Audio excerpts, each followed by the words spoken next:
Hey, so today I'm going to be continuing my mystery box challenge. So if you're new to my channel and you don't know what that is, essentially I bought a $30 box of mystery fabric, didn't get to choose any of it, and tasked myself with the adventure of making a new item of clothing with every single piece of fabric that came in the box. And so here's the fabric I'll be using today.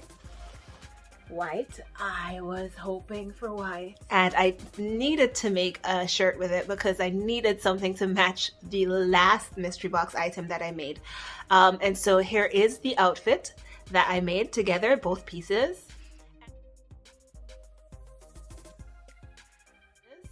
And here's the shirt with jeans.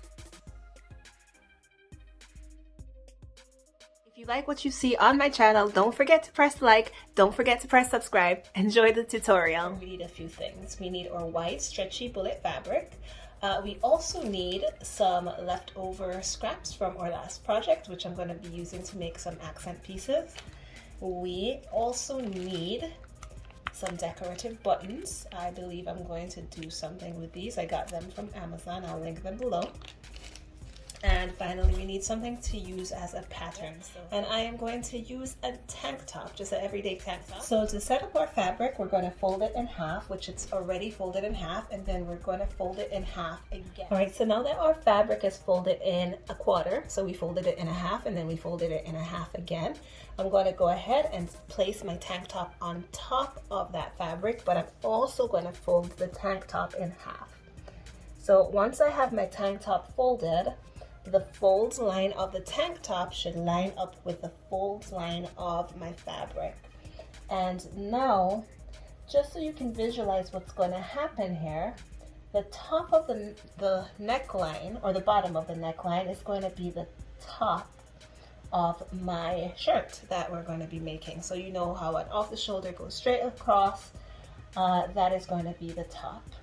All right, so I'm going to pin and show you what I have. Okay, so now that we have our seam pinned, I'm going to go ahead and cut around our tank top. I'm going to cut metric. Right now we have 4 layers of fabric, and our pin is going through all 4 layers of fabric. And clearly we cannot sew through 4 layers of fabric. We need to sew through 2 layers of fabric. So what I do, and this is not anything crazy or anything revolutionary, I just unpin that fabric. I grab 2 layers. Let's see, there we go. I grab 2 layers. I repin in the same spot, or approximately the same spot. And before I unpin the next pin, I go ahead and I pin the bottom 2 layers. And I go through and I do the same thing going up. Okay, so I'm going to go ahead and sew my side seams. All right, now I'm ready to do the sleeve. So the top of the sleeve, I want the circumference to be 13 inches. So I'm going to go ahead and half that since my fabric is folded into 2 layers. I want the bottom of the sleeve to be 8 inches in circumference. So I'm going to go 4 inches. I'm going to half that. Every measurement, I'm doing a half. And I want the length of the sleeve from top to bottom to be 12 inches. So here, as I said, I wanted the circumference at the top to be 13 inches. So I measured 6.5 inches from my folded fabric at the top. I wanted the length to be 12 inches. This is going to be a 3/4 sleeve. And I wanted the circumference at the bottom to be 8 inches. So it's 4 inches on each side. All right, so I'm going to go ahead and lay this on top of another 2 layers of fabric and cut my second sleeve. Okay, so as you can see here, I placed the sleeve underneath the shirt. And so this is the top of my shirt. This is the top of the sleeve. I've lined up the seams. And so I'm going to go ahead and cut around the curve so I can make sure that the curve of my shirt matches exactly with the curve of my. So here's an idea of what we have so far. I did not attach the sleeves yet. I just wanted to show you what is coming together. In order to pin our shirt and our sleeve together, I've turned both onto the right side, and I'm going to line up the seam of the sleeve to the seam of the shirt. I finished pinning the sleeve to the shirt, And now I'm going to go ahead and take it to the sewing machine and put them together. All right, so I'm going to make sure I'm on the zigzag stitch for this part, and now I'm going to attach the sleeve. I just tried it on and I love how it's coming out. This is the length at which I want it to fall, so I'm going to go ahead and cut so I can hem the bottom. I'm going to also hem the top, and I'm going to do some accents with this that you're going to see in just a sec. Okay, so I'm going to create a white strip of fabric to go down the middle of our shirt. This is a big chance I'm taking. I've never done it before. I just want to see how it will come out. I'm going to do that so I can add buttons to it, and I want it to look like this is actually a button-up shirt that just fits perfectly. So let's see how this goes. So I'd like that strip to be 1 inch wide, but I'm going to go ahead and measure 1 1/4 inch so that when I turn it around, it will be at least 1 inch wide. So I'm going to pin along 1 1/4 inch, and I'll show you what that looks like when I'm done. I finished pinning my strip, ready to sew it closed. After I finished sewing, I trimmed the edge off so that I wouldn't have a bulky piece of fabric once I turn it. Okay, so I'm pretty excited about this new tool that I bought. I don't remember what it's called, but I will definitely link it in the description below. I got it from Amazon, and it's supposed to help me to turn this over much easier than it would be with a pin. So I go ahead, and I have never done this before, so hopefully it works out.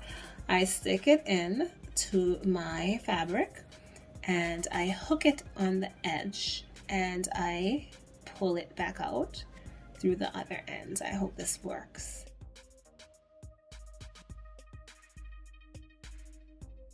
Alright, so I've pinned my strip along the center of my shirt, and now I'm ready to take it to the sewing machine. Okay, so this part is super nerve-wracking. I'm going to go ahead and get a little bit closer here so you can see what's happening. So I am going to be sewing on the outside of this strip. I want it to be really nice. I put it on one of my decorative stitches. And in order to see where the needle will fall, instead of starting to sew right away, I'm taking the wheel and just testing it out. And so it looks like it will fall exactly where I want it to. And I'm going to slowly stitch and make an effort to go very straight so that my stitching is very neat. Alright, so I've sewn the strip on, and I love how it came. Alright, so I've pinned around the hem of the top and of the bottom, and I'm going to go ahead and sew the hem on the zigzag. So I went ahead and I just positioned some buttons about 3 inches apart on the strip that we just sewed to the shirt. I also hemmed the top and the bottom.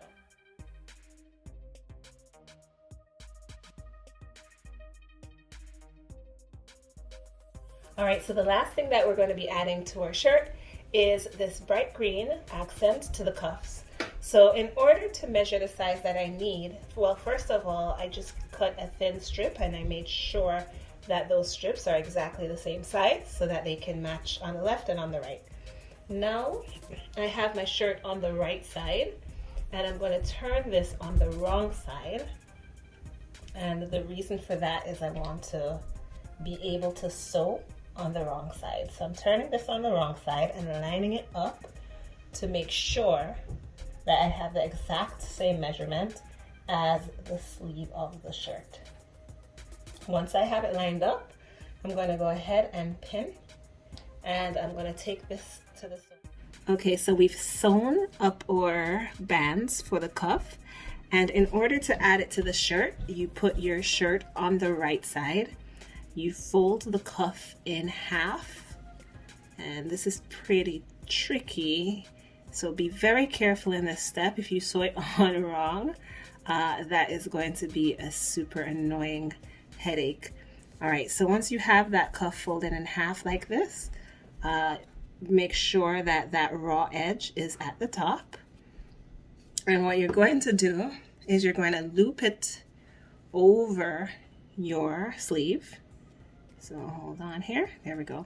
I'm going to loop it through, or loop my sleeve through it, and I'm going to line up the seams so it has a smooth transition here.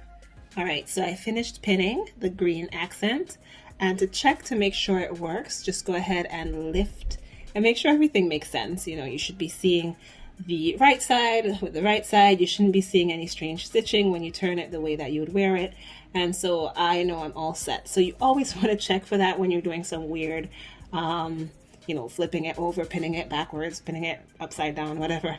Just make sure that you check before you start to stitch, because once you start to stitch, everything gets really annoying to fix. So I actually just went back in and repinned this because I realized when I went to put it in the machine, the pins were on the bottom, which would be really hard.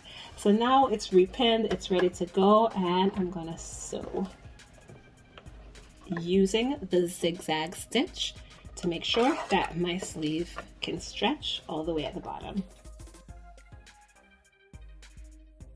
I love it, it's super cute. Okay.